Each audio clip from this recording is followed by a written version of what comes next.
Hello students, myself PV Dudati, Yash Coaching Classes Loha and Dudati Institute of Mathematics Kandahar. तर आपण मागलच्या व्हिडिओमध्ये बघितलो होतो की पेअर ऑफ स्ट्रेट लाईनची सुरुवात आणि त्यामध्ये आपण combine equation of pair of lines याचे प्रॉब्लेम पण बघितले होते. आणि परत दुसरी गोष्ट आता आपल्याला पुढं काही प्रॉब्लेम काही पार्ट पोर्शन नेक्स्ट बघायचा आहे. तो नेक्स्ट पोर्शनचं नाव आहे homogeneous equation of degree 2. Homogeneous equation of degree 2. आता ह्याच्यामध्ये ना दोन पार्ट झाले. यामध्ये एकूण टोटल दोन पार्ट. फर्स्ट पार्ट आहे होमोजेनियस इक्वेशन आणि डिग्री. तर आता पहिल्यांदा थोडंसं लक्ष देऊ डिग्री ऑफ टर्म कडे. तर आता इथं डेफिनेशन लिहिलेली आहे. काय definition? The sum of indices of all variable in a term is called as the degree of term. आता बघा कसं म्हणजे याचा म्हणण्याचा हेतू आहे काय नाही. लक्ष द्या एकदा. आता आपला जो एक जस्ट एक्झाम्पल आहे. कोणतं एक्झाम्पल घेतलं? समजा आपण इथं 2x² plus 3xy minus 5y² plus 7x plus 8y and minus 11 equals to 0. तर आपल्याकडे इक्वेशन आहे. जसं की आपण ह्याच्या आधी सोडवलं होतं कंबाईन इक्वेशन ऑफ लाईन, बरोबर आहे. तर त्या कंबाईन इक्वेशन ऑफ लाईन मध्ये आपल्याला एवढं लांबलंच इक्वेशन भेटलेलंच आहे. मग आता या इक्वेशन मध्ये थोडंसं काय करू, प्रत्येक टर्मचा अभ्यास करू. पहिली टर्म, राईट. मग आता या पहिल्या टर्म कडचं बघितलं तर ऑल व्हेरिएबल. आता इथं नीट लक्ष द्या. व्हेरिएबल जे काय आहेत त्या व्हेरिएबल मध्ये इथे x एकच आहे आणि याचा पॉवर किती आहे? 2. तर इथं याची डिग्री किती झाली? या टर्मची फक्त या टर्मची डिग्री किती झाली?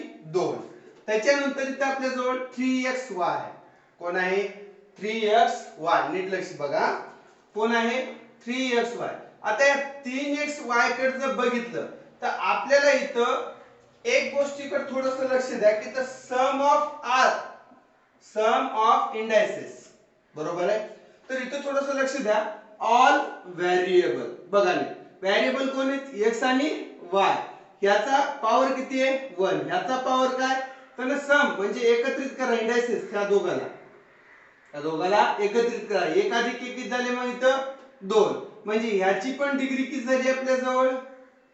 2 झाली, राईट. याची पण डिग्री काय झाली आपल्या जवळ? 2. आता इथं 5y² जर बघितलं तर व्हेरिएबल आपल्या जवळ एकच आहे. कोणता? y. आणि त्याचा पॉवर कोण आहे आपल्या जवळ? 2.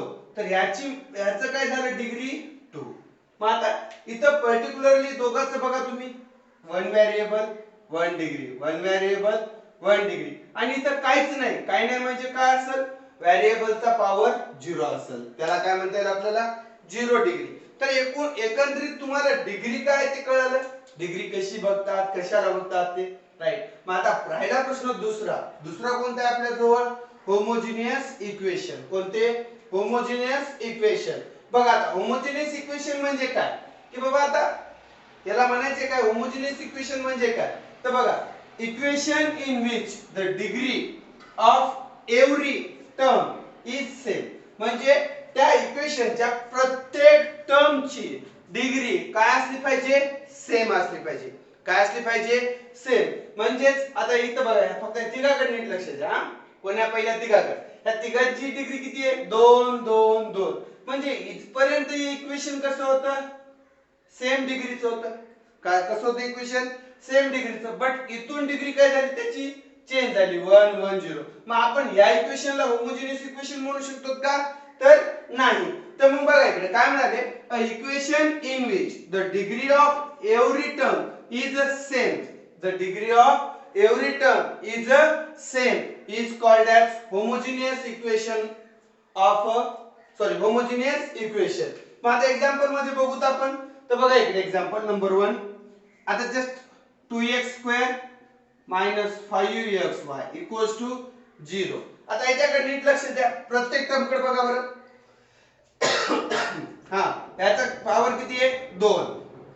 आणि या दोघांचा मिळून म्हणजे x आणि y व्हेरिएबलचा फक्त कॉन्स्टंटचा नाही व्हेरिएबलचाच फक्त तर याचं काय x आणि y चा मिळून किती झाला 2 तर ओव्हरऑल या इक्वेशनची म्हणजे ऑल इक्वेशन हे जे काही इक्वेशन आहे आपल्या जवळ तर डिग्री ऑफ इक्वेशन काय भेटली आपल्याला degree of equation is 2 right मग सगळी डिग्री कशी झाली सेम सगळी डिग्री कशी झाली सेम म्हणून आपण या इक्वेशनला काय म्हणू शकतो होमोजिनियस इक्वेशन काय म्हणू शकतो त्याला आपण होमोजिनियस इक्वेशन तर आता याच्या पुढे थोडंसं बघा आणखी एक एक्झाम्पल बघूत आपण अशाच टाइपचं आता याच्याकडे थोडं एक्झाम्पल लक्ष द्या 3x² + 5xy + 7y² = 0 आता ह्या इक्वेशनला आपण होमोजिनियस इक्वेशन म्हणू शकतो का बघा बरं हे बघा ह्याची डिग्री 2 ह्याची दोघांची मिळून 2 आणि ह्याची y ची डिग्री 2 तर सगळ्यांची डिग्री कशी येत आहे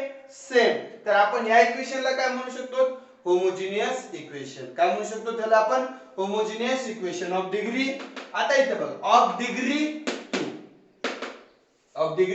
2 आणखी एक एक्झाम्पल बघू तर 2 डिग्री वाला असते का तर तसं काही नाही जेवढी डिग्री सेम आहे तेवढ्याला आपण काय म्हणू शकतो होमोजिनियस इक्वेशन म्हणू शकतो आपण ह्याला पण होमोजिनियस इक्वेशन म्हणू शकतो 3x³ - 4x²y + 3xy² - 7y³ = 0 आता याच्याकडे नीट लक्ष देऊन बघा पहिल्या टर्मची डिग्री किती आहे 3 आहे नंतर ह्या दोघांची मिळून 2 + 1 3 झाली ह्याची आणि ह्याची मिळून 3 झाली ह्याची y ची 3 तर ओव्हरऑल सर्वांची एकूण डिग्री काय आहे सेम आहे ओव्हरऑल सगळ्याची मिळून डिग्री काय आहे सेम आहे तर आपण याला काय म्हणू शकतो या इक्वेशनला काय म्हणू शकतो होमोजिनियस इक्वेशन म्हणू शकतो काय म्हणू शकतो होमोजिनियस इक्वेशन तर बघा डबल एकदा the sum of all indices of all variable in a term is called as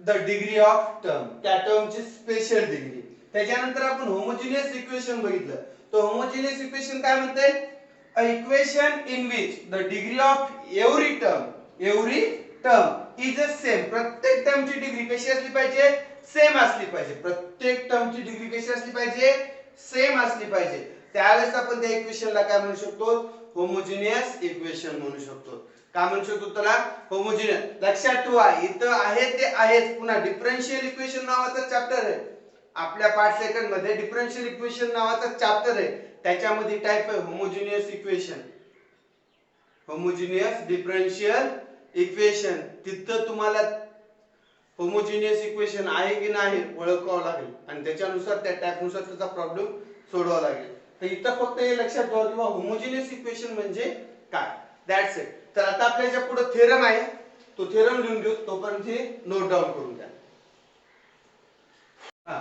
तर आपण ह्याच्या अगोदर होमोजिनियस इक्वेशन ऑफ डिग्री 2 या पॉइंट वरती बोलत होतो मग या पॉइंट वर बोलत असताना आपण degree of term and homogeneous equation या दोघांचे डेफिनेशन बघितले तर आता आपल्या जवळ काय थेरम आहे ना त्या थेरम बघा कोणता आहे तर combined equation of a pair of line passing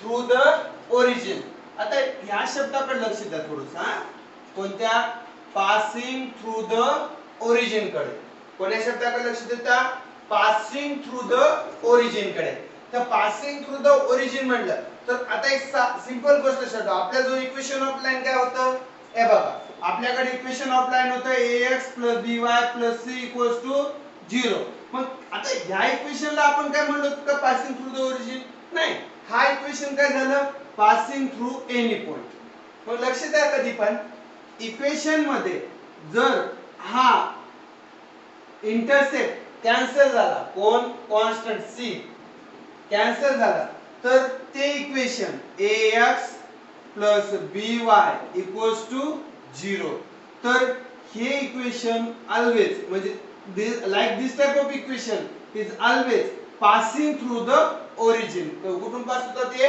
origin मध्ये मग समजा एखादा एनी कॉन्स्टंट वाढला काय झालं एनी कॉन्स्टंट जर वाढला तर समजून घ्या की ते इक्वेशन पासिंग थ्रू ओरिजिन नाही, पासिंग थ्रू ओरिजिन नाही. तर या शब्दाकडे लक्ष राहू द्या. काय म्हणले त्यानं, passing through the origin is homogeneous equation of degree 2 in x and y. आता हे थोडं बघू मग आपण. तर पुढे बघा इकडं लक्ष द्या थोडंफार काय नव्हता. आपल्या जवळ तर सांगितलेल्या माहितीप्रमाणे आपण काय करूता, डायग्राम काढू. सांगितलेल्या माहितीप्रमाणे कंबाईन इक्वेशन सांगितले, पेअर ऑफ लाईनचे सांगितले आणि पासिंग थ्रू कुठे सांगितले, ओरिजिन. मग लक्ष द्या इकडं आता. हे बघा, हा कोणता ऍक्सिस आहे, एक्स ऍक्सिस, हा वाय ऍक्सिस, राईट.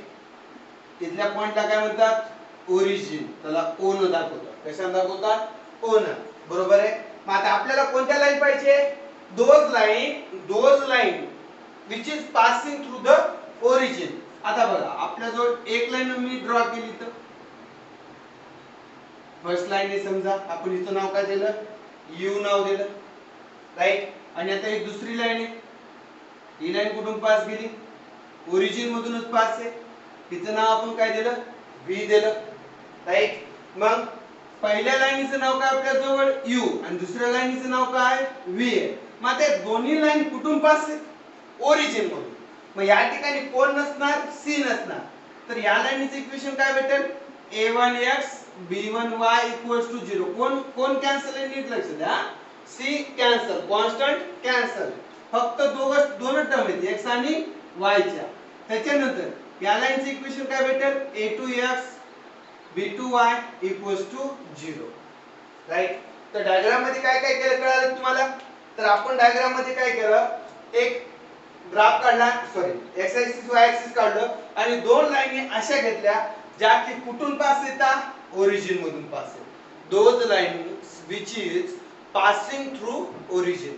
नाव बघा, आपल्याला थेरम प्रूव्ह करायचा आहे. तर लक्ष द्या इकडं. लेट काय आपल्या दोन लाईन, लेट कोणती line, first line a1x b1y = 0 and a2x plus b2y = 0 are passing through the origin. कुठून पास आहेत या लाईनी, ओरिजिन मधून, राईट.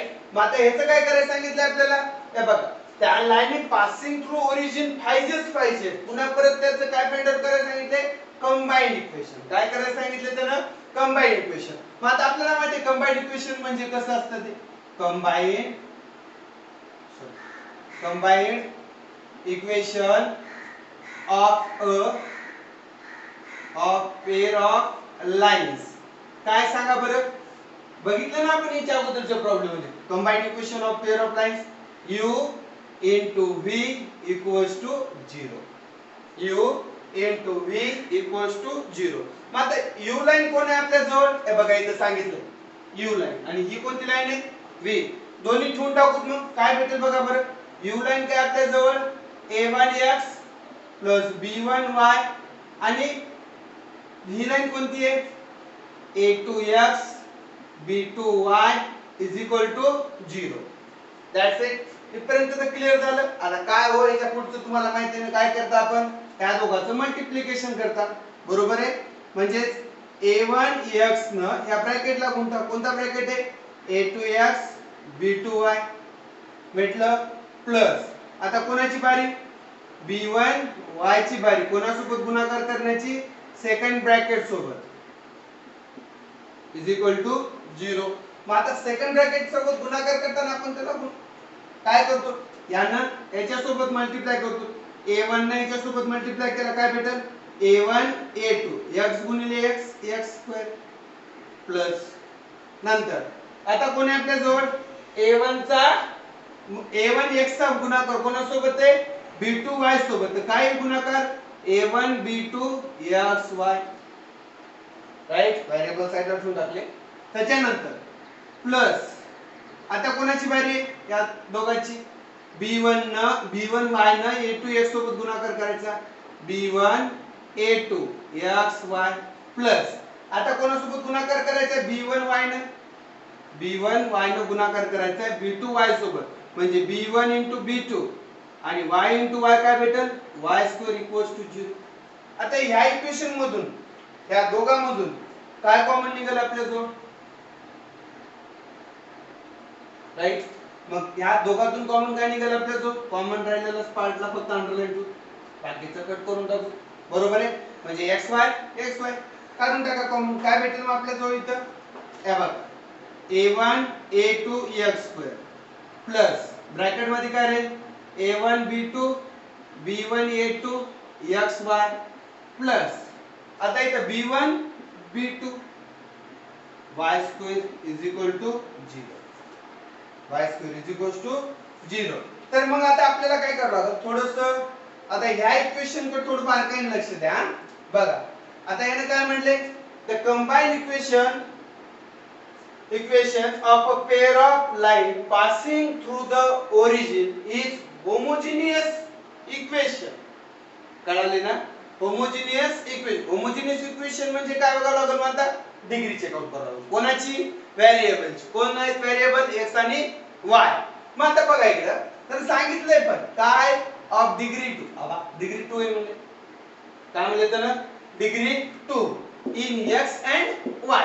बघा काय, या x² व्हेरिएबल कोण आहे, x. डिग्री किती आहे 2, डिग्री किती आहे 2, डिग्री किती आहे 2. मग आता या इक्वेशनला काय म्हणता येईल आपल्याला, homogeneous equation of degree 2 in x and y. That's it. मग थोडंसं स्टँडर्ड फॉर्म मध्ये मांडावं लागेल आपल्याला. कशात मांडावं लागेल या इक्वेशनला, स्टँडर्ड फॉर्म मध्ये. मग पुट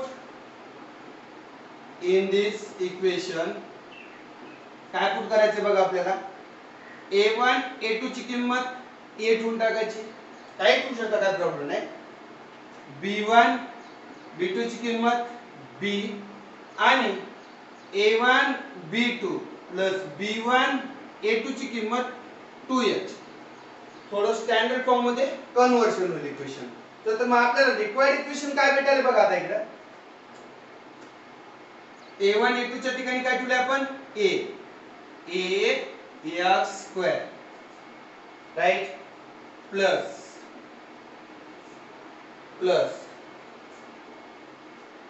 याच्या ठिकाणी काय ठेवले 2h xy. बरोबर आहे ना. त्याच्यानंतर प्लस b1 b2 च्या ठिकाणी काय ठेवले b y² equals to 0. This is required homogeneous equation of degree 2 in x and y. तर हा होता आपला थेरम, एकदम सिंपल 2 मार्कासाठी. या थेरम मध्ये सगळ्यात महत्त्वाच्या गोष्टीकडे फक्त लक्ष ठेवा, डायग्राम, कंबाइंड इक्वेशन आणि सबस्टिट्यूशन. व्हॅल्यू सबस्टिट्यूट करायच्या. That's it. Clear. Note down झालं. हा तर बघा आता इकडे आपण याच्या अगोदर काय केलं, होमोजेनियस इक्वेशन ऑफ डिग्री 2 बघितला. आता आपल्याला काय करायचंय की बाबा इक्वेशन व्हेरीफाय करायचे की दिलेले इक्वेशन, कोणते इक्वेशन, आपल्याला हे दोन इक्वेशन जे दिले त्यांचं कंबाइंड इक्वेशन हे होमोजेनियस आहे की नाही बघायचे. कोणाचं कंबाइंड इक्वेशन, ह्या दोन लाईनचं. तर आपल्याजवळ काल आपण प्रॉब्लेम बघितलेतच, म्हणजे सॉरी काल म्हणण्यापेक्षा ह्याच्या अगोदरच्या सवय लागलेली आहे. हा ह्याच्या अगोदरच्या व्हिडिओ मध्ये आपण बघितलेलंच आहे की काय, की जॉइंट इक्वेशन आपण दोन लाईनचे कसं काढता, म्हणजे कंबाइंड इक्वेशन. कालच सांगितलं तुम्ही, combined equation is also called as joint equation of a two lines. बघा इकडे. तर we know that combined equation of pair of lines. काय pair of lines combined equation, काय u into v equals to 0. Right. तर आता हे u into v equals to आपल्या जो 0 इक्वेशन आहे. मग आता u कोण आहे आणि v कोण आहे, तर इथं दोन लाईन दिलेल्याच आहेत आपल्या जो. कोणती, हे बघा first line and second line. First लाईनला u करू आणि सेकंड लाईनला v ठेवून टाका. चला मग इथं काय u आपल्या जवळ u आहे 2x 3y 0 and v आहे x 2y 0.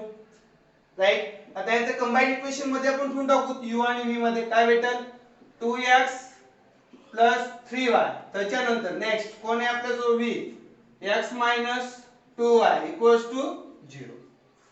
आता यांचं कंबाईन इक्वेशन काढायचं आपल्याला. तर काय करणार मग? जुनी पद्धत आपली तीच. याच्या अगोदर थेरम मध्ये पण तेच सांगितलं आणि अगोदरच्या प्रॉब्लेम मध्ये पण आपण त्याच पद्धतीने सोडवलं. कसं? या 2x ने ब्रॅकेटला मल्टिप्लाय करायचं. काय भेटेल? x minus 2y. पुन्हा परत 3y ने काय भेटेल? x minus 2y equals to 0. आता बघा पुढे काय भेटेल? 2x ने मल्टिप्लाय केल्यावर काय भेटेल? 2x into x 2x square, परत 2 into 2 4, बट हे मायनस असल्यामुळे ते काय भेटेल? Minus 4xy. याचं कंप्लीट. आता बारी याची काय भेटेल? प्लस 3xy, नंतर minus 6y square equals to 0. आता आपण काय करू? त्यांचं कॅल्क्युलेशन करून फायनल आन्सर लिहून टाकू. 2x square minus 4xy plus 3xy काय भेटेल आपल्याला? Minus xy. त्याच्यानंतर कोण आहे आपल्या जवळ? Minus 6y square equals to 0. तर आता नीट लक्ष द्या. आपल्याला काय म्हणत होतं ना? व्हेरीफाय करा. काय व्हेरीफाय करा म्हणत होतं ना? Verify that the combined equation of these two lines is a homogeneous equation of degree 2. मग बघा बरं आता होमोजेनियस इक्वेशन आहे की नाही ते. काय पॉवर 2 चालते. याचा 1 आणि याचा 1 मिळून किती झाला? 2 आणि याचा पॉवर 2. या given equation is a homogeneous equation. Given equation is a homogeneous equation of degree 2. आता थोडीशी एक गोष्ट इकडे लक्ष द्या. त्याच्यावर थोडं आपण बारकाईने बघू पण की बाबा प्रत्येक इक्वेशनच डिग्री 2 च पेअर ऑफ स्ट्रेट लाईन्स असते किंवा combined equation of two lines असते असं पण काही कंपल्सरी नाही. आता फॉर एक्झाम्पल जर बघितलं तर आपल्या जवळ आणखी एक इक्वेशन आहे x² + y² 0. आता आपण या इक्वेशनला पेअर ऑफ स्ट्रेट लाईनचं कंबाइंड इक्वेशन म्हणू शकतो का? नाही. राईट. म्हणजे या ठिकाणी असं आपल्याला सांगता येते की बाबा प्रत्येक जॉइंट इक्वेशन किंवा सॉरी प्रत्येक homogeneous equation of degree 2 is a combined equation of line. असं पॉसिबल होऊ शकत नाही.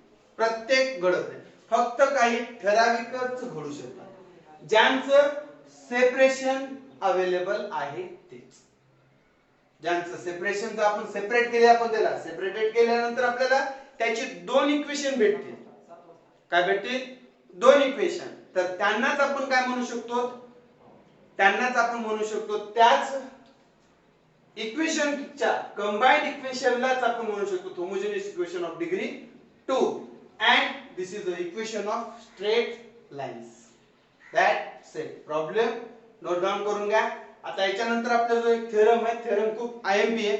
या वर्षी एक्झामला पडला होता तो आणि अशी अपेक्षा पण आहे की पुढल्या तुमच्या बॅचला पण तो पडेल, कारण का थेरम थोडासा इम्पॉर्टंटच आहे तो आणि या वर्षी थोडंसं त्याला महत्त्व जरा जास्त दिलेलं आहे. आपण आता पुढचा थेरम बघूया. That's it. लिहून घ्या. बघा ना इकडे. तर आता आपण काय करणार आहे? आपला जो एक थेरम आहे खूप महत्त्वाचा आहे. Homogeneous equation of degree 2 in x and y, x² + 2hxy + by² = 0 represents a pair of line passing through the origin if a² - ab. ह्याला थोडंसं 2 मिनिटासाठी साईडला ठेवा. याचं टेन्शन घेऊ नका त्याचं. आपण त्याच्याकडे जाऊ पण थोडा वेळ आहे. पण त्याच्या अगोदर थोडंसं इथं या. कुठं? की बाबा यानं काय म्हणाले? Represent a pair of lines passing through the origin. मी ह्याच्या अगोदर तुम्हाला सांगितले बाबा जेवढे काही डिग्री 2 चे इक्वेशन आहेत x आणि y चे ते प्रत्येक इक्वेशन जॉइंट इक्वेशन असा पेअर ऑफ लाईनचं असं तर काही कंपल्सरी नाही. मी बोललो तुम्हाला या विषयावर. राईट. त्याच्यावर एक्झाम्पल बघितलं आपण x² + y² = 0 वाला. राईट. तर तिथं असं दिसलं आपल्याला की बाबा ते इक्वेशन जॉइंट इक्वेशन नाही कोणाचं? 2 लाईनचं. तर आता आपल्याला इथे काय करायचंय की बघायचं दिलेले इक्वेशन हे कोणतं equation? Homogeneous equation of degree 2 x and y equation given आहे आपल्या जवळ. काय इक्वेशन गिवन आहे बघायचं आता. कन्सिडर काय इक्वेशन आहे आपल्याजवळ ax² plus 2hxy plus by² equals to 0. चला बघा मग इकडे आता या थेरमला ज्यावेळेस आपण प्रूव्ह करता त्यावेळेस फक्त एक गोष्ट लक्षात ठेवा की आपल्याला फक्त एवढं प्रूव्ह करायचंय की लाईन ज्या कुठून जाणार आहेत त्या ओरिजिन मधून जाणार आहेत. फक्त एवढ्या गोष्टीकडे लक्ष ठेवायचं. कोणत्या लाईनी त्याच्यामध्ये ज्या आपल्याला दोन लाईन भेटणार आहेत तर त्या दोन लाईनी कुठून जाणार असल्या पाहिजे ओरिजिन म्हणून. मग आता आपण इथं काय करू ह्या पार्टचं दोन केसेस मध्ये डिव्हिजन करू. फर्स्ट केस कडे बघूत आपण b equals to 0 and another case करू b नॉट इक्वल टू 0. आता आपण पहिला विचार करू केस फर्स्ट. काय case first b equals to 0. Equation number first देऊ. पुट इन इक्वेशन फर्स्ट काय भेटेल बघूत बरं. चला काय ax² plus 2hxy plus b ची किंमत 0 आहे y² इक्वल्स टू काय भेटलं 0. ना आता थोडं लक्ष द्या एकदा की बाबा y चा कोएफिशिएंट 0 झालाय. कोणाचा कोएफिशिएंट 0 झालाय y चा. तर y चा कोएफिशिएंट 0 झाला म्हणजे हे काय होणार पूर्ण 0च होणार. काय भेटेल मग आपल्याला इथं ax² प्लस 2hxy 0 झालेलं आहे. काय टेन्शन नाही त्याचं. इज इक्वल टू काय भेटलं 0. आता आपण याच्यातून काय करू x कॉमन काढू. x काय करू कॉमन काढू. काय भेटलं x कॉमन काढल्यानंतर ब्रॅकेट मध्ये काय भेटेल ax plus 2hy equals to 0. इथलं x बाहेर आलं ना इथे x कशाला लिहायचं बघा आता पुढे. मग आता ह्या इक्वेशनला जर आपण सेपरेट लिहिलं तर कसं लिहिता येईल x इक्वल्स टू 0 आणि दुसरं काय भेटायले ax plus 2hy equals to 0. आता थोडं लक्ष द्या एकदा आपल्या जवळ दोन इक्वेशन भेटले. पहिले इक्वेशन कसं भेटते x is equal to 0. x is equal to 0 कशाचं equation x is equal to 0 कोणत्या ऍक्सिसचं इक्वेशन y ऍक्सिसचं ax प्लस 2hy. आता हे इक्वेशन मध्ये पण नीट लक्ष द्या की इथं थर्ड म्हणजेच c प्रेझेंट आहे का नाही. म्हणजे हे पण दिलेलं इक्वेशन कुठून पास होणार आहे ओरिजिन. तर आपण इथं केस फर्स्ट ज्यावेळेस आपण अप्लाय केली b इक्वल्स टू 0 त्यावेळेस आपल्याला काय केलं आपण ज्यावेळेस त्याला सेपरेट केलं तर सेपरेट केलं आपल्याला x इज इक्वल टू 0 आणि दुसरं काय भेटलं एक इक्वेशन भेटलं जे की कुठून जाणार होतं ओरिजिन मधून आणि हे ऍक्सिसचं इक्वेशन भेटलं. म्हणजे या ठिकाणी असं झालं की या दोन्ही लाईन आणि विशेष म्हणजे महत्त्वाचं axis always passing through the ओरिजिनच असतो. कुठे शेजार नसतो का नाही. मग आता या दोन्ही मिळून आपण काय म्हणू शकतो की बाबा ह्याच्यावरून आपण फ्रॉम केस फर्स्ट असं म्हणू शकतो की हे जे इक्वेशन ऑफ लाईन आहे तर पासिंग थ्रू द ओरिजिन. चला मग आता एकावरच आपलं थोडं डिक्लेअर होणार नाही. मग आता आपल्याला काय करावं लागेल केस सेकंडचा विचार करावा लागेल. कोणाचा विचार करावा लागेल केस सेकंडचा. तर केस सेकंड मध्ये थोडं बघताना बघा इकडं आता आपल्या केस सेकंड मध्ये b नॉट इक्वल टू 0 आहे. b नॉट इक्वल टू काय 0 आहे. मग आता b नॉट इक्वल टू 0 मध्ये आपण इथे काय करू शकतो बाबा हे इक्वेशन तर जसंच तसं भेटणार. तर आपण एक इथं ट्राय करू की आपण ह्या इक्वेशनला b न मल्टिप्लाय करू. कशाने मल्टिप्लाय करू का b न. मग मल्टिप्लाय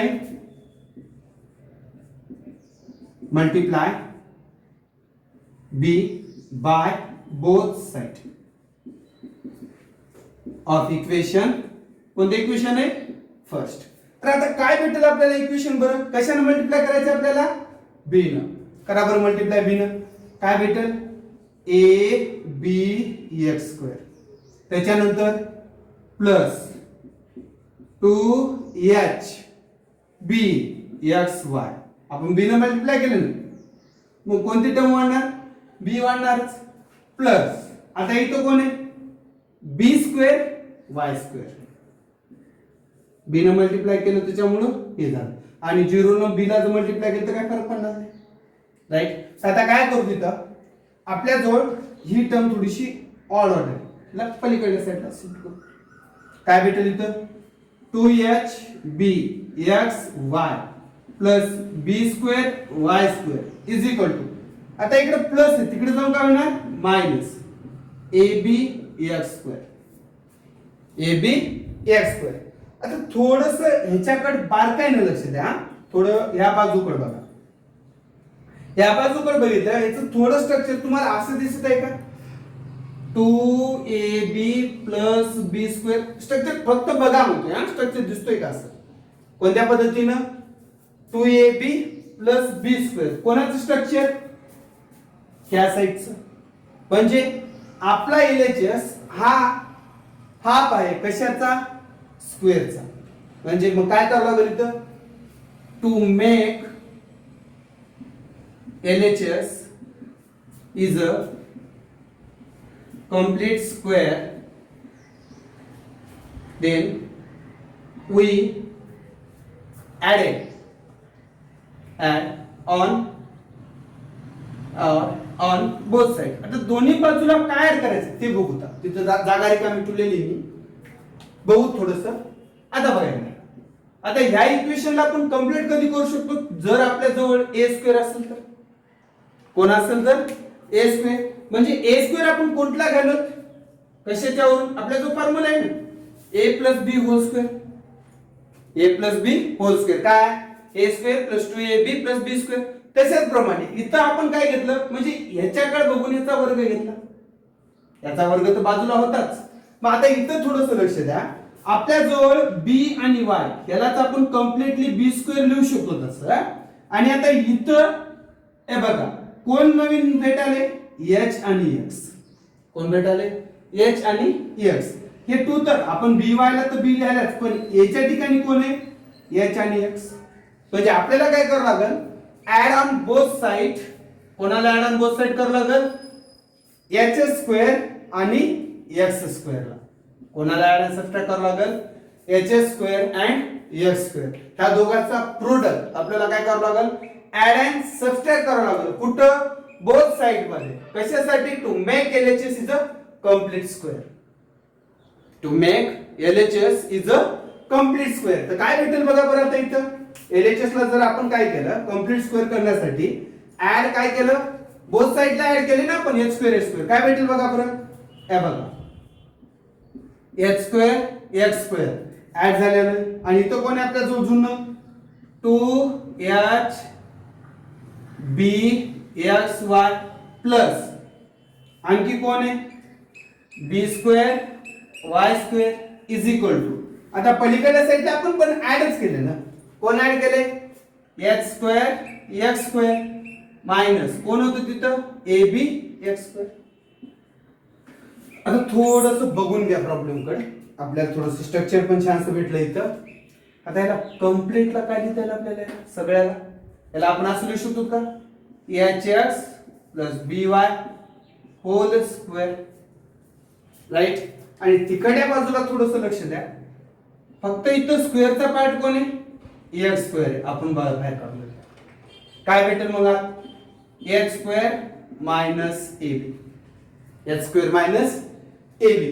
आता आपण थोडस काय करू, ह्याला आपण थोडं स्क्वेअर फॉर्म मध्ये मांडून घेऊ, कारण इकडे स्क्वेअर आहे इथं स्क्वेअर आहे, पण हा स्क्वेअर फॉर्म मध्ये मांडता यायचं म्हटलं आपल्याला काय करावं लागेल, थोडस कॅल्क्युलेशन करावं लागेल. H X plus B Y calculation नाही हो, फक्त जस्ट नियम यूज करावं लागेल, रूट मध्ये टाकून कंसाचा वर्ग राईट. आता तिकडच्या साईडला तो प्लस आहे, इकडच्या साईडला काय होईल मायनस. काय भेटेल सांगा बरं, H X plus B Y whole square minus X square root of कोण आहे H square minus A B whole square right. आता थोडस आपण याला स्क्वेअर फॉर्म मध्ये मांडलं, तसंच ह्याचा वर्ग आणि ह्याचा वर्ग दोन्हीचा मिळून कंसाचा वर्ग करता येईल का आपल्याला, नाही करता येणार का. त्या बघा ह्याचा आणि ह्याचा दोघांचा मिळून कंसाचा वर्ग करून टाकू, H X plus B Y कंसाचा वर्ग minus X in root X square minus A B whole square equals to 0. मग आता एक साधा असा फॉर्म्युला बसतोय तो कोणता, ए स्क्वेअर मायनस बी स्क्वेअरचा बसतो ना सेपरेटचा राईट. काय करते एका ब्रॅकेटमध्ये मायनस आणि दुसऱ्या ब्रॅकेटमध्ये प्लस. म्हणजे कसं हे बघा या पद्धतीचं. कुठं आता जागा पण दिसणं झाली मला कुठल्याही सर. इथं लिहू का A square minus B square असं लिहिता गेला A minus B A plus B. Right. तर आपण याला अशा पद्धतीने मांडू शकतो. कोणत्या पहिल्या ब्रॅकेटमध्ये H X plus B Y minus X in bracket root of A square minus A B. And second bracket मध्ये आपण याला आणखी कसं मांडू शकतो. आता हे मायनस घेतलं ना आपण इथं म्हणजे दुसऱ्या वेळेस काय करावं लागेल plus H X B Y. हे जसे असतं तसे एच एक्स बी वाय फक्त सिम्बॉल कुठला हे मायनस ऐवजी तर काही प्लस एक्स इन ब्रॅकेट काय भेटलं A square minus A B equals to 0 equals to 0. आता थोडंसं आपण काय करू दोन इक्वेशनचं प्रोडक्ट आपल्या जवळ ज्या 0 असेल त्यावेळेस आपण त्याला सेपरेट लिहू शकतो. म्हणजेच ह्याला काय लिहू शकतो आपण H X B Y minus X root of A square minus A B equals to 0. आणि ह्याला काय लिहू शकतो आपण H X B Y plus X root of A square minus A B equals to 0. आता मी हे दोन इक्वेशन जे आपल्याला भेटले हे दोन्ही इक्वेशन मी काय म्हणतो लाईनीचे आणि त्या पण लाईनी कुठून जाणार आहेत पासिंग थ्रू द ओरिजिन. असं कुठं असते का तीन तीन दिसेल की कॉन्स्टंट. तर तीन नाही नीट लक्ष द्यायचं.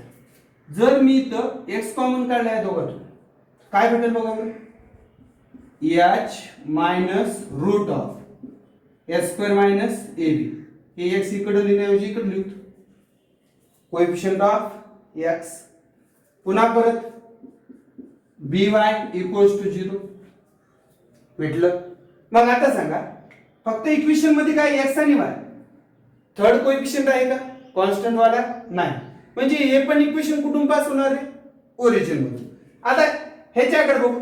आता जसं ह्याला बघितलं तसं ह्याला पण बघावं लागेल. काय कॉमन काढू परत इथून आणखी डबल एक्स निघाल ना एक्स काय भेटेल बघा बरं आता इथं और एक्स जर कॉमन काढलं तर H plus root of A square minus A B A square minus A B बाहेर कोण एक्स आणि पुन्हा परत जसं तसं बी वाय इक्वल्स टू 0. ह्या दोन्ही इक्वेशन मध्ये जर तुम्ही बारकाईने बघितला तर फक्त कोएफिशिएंट ऑफ एक्स चेंज कोण चेंज आहे कोएफिशिएंट ऑफ एक्स. तर हे पण दोन इक्वेशन कुठून पास झाले ओरिजिन मधून. म्हणजेच आपण या दोन्ही केसेस वरून काय कन्क्लुजन केलं की बाबा जे काय आपल्या जवळ दिलेलं इक्वेशन आहे कोणतं ax square plus 2hxy plus by square is equal to 0 is passing through the origin and also is a pair of line. कशाचं इक्वेशन आहे पेअर ऑफ लाईन्स आहे. आता राहिला मुद्दा कोणाचा माहितीये का तुम्हाला म्हणलं तुम्ही याच्यासाठी थोडंसं थांबा कारण याच्यासाठी आपल्याला थोडंसं कंडिशन बघावं लागते. पण कंडिशन बघण्या अगोदर मला थोडंफार त्याच्या बाबतीत सांगायचंय मग ते सांगितल्यानंतर आपण याच्यावर डबल घेऊ. पण सध्या रिक्वायर्ड थेरम एवढा आहे. तर कम्प्लिटली 4 मार्काला थेरम ह्या वर्षी पडला होता. किती मार्कासाठी पडला होता 4. आणखी तुम्हाला गोष्ट सांगायची म्हणजे परत आणखी ह्या थेरम बाबतीत सांगायचं म्हणजे गत वर्षी पण जशाच तसा पडला होता. राईट. त्या वर्षी पॅटर्न चेंज केला. पॅटर्न चेंज करून त्या पॅटर्न मध्ये बरेच काही बदल करण्यात आले. पण त्या बदलामध्ये 4 मार्काचा पहिला जे क्वेश्चन होता तर तो क्वेश्चन हा as it is 4 mark compulsory समजून घ्या. फक्त इथे एकच गोष्ट लक्षात ठेवा to make LHS is a complete square then we add h square x square on both sides. ही जर टर्म आपण विसरलो तर आपल्याला पुढे थेरम कंटिन्यू करता येत नाही. आणि कंटिन्यू करण्यासाठी पुन्हा परत ह्या ठिकाणी पण थोडंफार कन्फ्युज होतात. मग इथं पण लक्षात ठेवा बाबा x कॉमन करायचं असं अवघड नाही. मॅथ मध्ये कसे माहिती का mathematics is very easy subject for scoring करण्यासाठी खूप सोपा सब्जेक्ट आहे. इथं मार्क काटू शकत नाहीत आपले. थेरी सब्जेक्ट मध्ये एखादा इम्पॉर्टंट शब्द विसरला गेले मार्क आउट ऑफ टाकू शकतात का. पण इथं जर आपण एवढं पूर्ण कम्प्लीट लिहिलं कोण मार्क काढणार आहे. चला आता मला समजून सांगायचं म्हणून बऱ्याच स्टेप वाढवल्या. याची गरज नव्हती वाढवायची ह्या स्टेपची. मी या स्टेपला जर डायरेक्ट केलं असतं तर काय हरकत नव्हती. तुम्ही जर केला तरी काय फरक पडणार नाही, बोर्डला तेच पाहिजे आपल्याला, तेवढं काय टेन्शन घ्यायचं नाही. तर हा आपला एकदम सोपा आणि सिंपल 4 मार्काचा थेरम होता. तर त्याच्यावरची आपल्याला आता पुढं उद्याच्याला नाही, आजच याच्या पुढचे प्रॉब्लेम बघूया आपण. पण त्या अगोदर थोडस ह्याच्या बाबतीत बोलायचं. तर हे लिहून घ्या, नोट डाऊन करून घ्या. तर आपण थेरम बघितलं त्याच्या अगोदर, पूर्ण याचं डिस्क्रिप्शन वगैरे, प्रूफ पण बघितलं. आणि विशेष म्हणजे त्या प्रूफला थोडंसं नोट डाऊन करून हे करा, कारण 4 मार्कासाठी खूप महत्वाचं आहे ते. आता इथं मी तुम्हाला काय सांगतोय की ह्याला मी साईडला ठेवण्यासाठी सांगितलं होतं. कोणाला h² - ab greater than or equal to 0 ला. तर आता ते कशासाठी, तर बघा, तर ह्याच्यामुळं आपल्याला लाईनची नेचर सापडतील. काय सापडतील? Nature of line. जर समजा h² - ab ची किंमत 0 पेक्षा मोठी माहितीच असेल ना तुम्हाला, 1 2 3 4 0.1 हे बी घेऊ शकता, काय हरकत नाही. 0 पेक्षा मोठी असेल तर ती लाईन रिअल असते आणि डिस्टिंक्ट असते. Line are real and distinct. Second point बघू. सेकंड पॉइंट कोण आहे आपला? h² - ab is equal to 0. The lines are real and coincident. Lines are real and coincident. But जी काही थर्ड कंडिशन आहे, थर्ड कंडिशन जर बघितलं आपण, तर h² - ab is less than 0. The slope of line are imaginary. The slope of line are imaginary. आपण त्या लाईनला शब्दाकडे बघितले असतात तुम्ही, इमॅजिनरी कडे. आता कशी इमॅजिनरी मनात विचार येणार. मग स्लोप ऑफ लाईन म्हटल्यानंतर काय असतं, तुम्हाला 10वीलाच बघितला तुम्ही, slope of line is a tan theta. आता 12th मध्ये आपला जो फॉर्म्युला आहे, tan theta is equals to mod of 2√h² - ab divided by a plus b. पुढे बघायचं आहे, पण आधी थोडस त्याच्याकडे लक्ष देऊ. म्हणजे आता टॅन थिटा म्हणजे कोण? स्लोप ऑफ लाईन, बरोबर आहे. तर या ठिकाणी रूट ऑफ h² - ab आहे. कोण आहे? Root of h² - ab. थोडस लक्ष द्यायचं. रूट ऑफ h² - ab आपण आपल्या अगोदरच्या थेरम मध्ये पण होता, आपल्या जो काय होतं, x in bracket h plus root of h² - ab तिथे पण होतं राईट, आणि प्लस by होतं इक्वल्स टू 0. आणखी काय होतं, x in bracket h minus root of h² - ab by equals to 0. दोन्ही ठिकाणी हे जे काय रूट ऑफ h² - ab आहे, जर आता ह्याची किंमत 0 पेक्षा जर लहान झाली, 0 पेक्षा जर लहान झाली, 10वीला होतं ना, जर कोणाची, तुमचा जो फॉर्म्युला होता बघा 10वीला, रूट ऑफ b² - 4ac, जर ह्याची किंमत म्हणजे डेल, जर ह्याची किंमत 0 पेक्षा लहान झाली तर रूट्स आर नॉट रिअल म्हणत होते. समीकरणाची उकल अस्तित्वात नाही असं म्हणत होते. म्हणजे इथं काय होणार, ह्याची किंमत निगेटिव्ह जाणार. काय जाणार? निगेटिव्ह जाणार. निगेटिव्ह गेली म्हणजे आता -1 रूट ऑफ -1 0 पेक्षा लहानच आहे ना, मग हा काय होणार? आय होणार. आणि i is a part of complex number, imaginary number. त्यामुळं त्या लाईनीचा स्लोप कसा असणार नाही, the slope of line are imaginary. आपण याला असं पण म्हणू शकता, lines are not real. The line is not a real. तर याच आपण बघितलेले काय काय बघितलं आपण आज. पहिल्यांदा बघितलं होमोजिनियस इक्वेशन, त्याच्यानंतर डिग्री 2 बघितलं, मग पुन्हा परत त्यांच्या दोघांचं जॉईंट इक्वेशन बघितलं, होमोजिनियस इक्वेशन. त्याच्यानंतर त्याच्यावरचा थेरम बघितला होमोजिनियस इक्वेशनचा, आणि नंतर आणखी एक थेरम कोणता बघितला, आणि परत काय बघितलं, नेचर ऑफ लाईन. आता एक थोडंसं गोष्ट लक्षात ठेवा, ओल्ड सिलेबस मध्ये ह्याच्यावरती प्रॉब्लेम नव्हते. प्रॉब्लेम होते कुठं माहितीये का, मल्टिपल चॉईस क्वेश्चन मध्ये. बट या वर्षी न्यू सिलेबस मध्ये या टर्मवरती प्रॉब्लेम टाकले. या टर्मवरती काय केलेलं आहे, प्रॉब्लेम. कोणत्या? आता त्याने सांगितले बाबा द लाईन्स आर डिस्टिंक्ट. मग लाईन्स आर डिस्टिंक्ट म्हणजे काय विचार करावा लागेल आपल्याला, h² - ab ग्रेटर दॅन 0. किंवा आणखी काय म्हणतील, the line are coincident. Coincident म्हटल्यानंतर आपल्याला काय टर्म लक्षात ठेवावं लागेल, h² - ab is equal to 0. Right. तर ह्याच्यावरून आपल्याला काय करायचे, प्रॉब्लेम सोडवायचे. तर आपण या व्हिडिओमध्ये बराच पोर्शन कंप्लीट केलेला आहे, आणि राहिलेला पोर्शन म्हणजे आता आपले प्रॉब्लेम आणि एक्सरसाइज. तर आपण ते पुढच्या व्हिडिओमध्ये क्लिअर करू, प्रॉब्लेम आणि एक्सरसाइज. तर आमच्या चॅनलला लाईक करा, सबस्क्राईब करा आणि जर व्हिडिओ आवडत असतील तर शेअर करा. पुन्हा एकदा माझा परिचय सांगतो. माझं नाव PV Dudhate, institute of mathematics Kandhar आणि माझा दुसरा क्लास आहे यस सायन्स क्लासेस लॉ.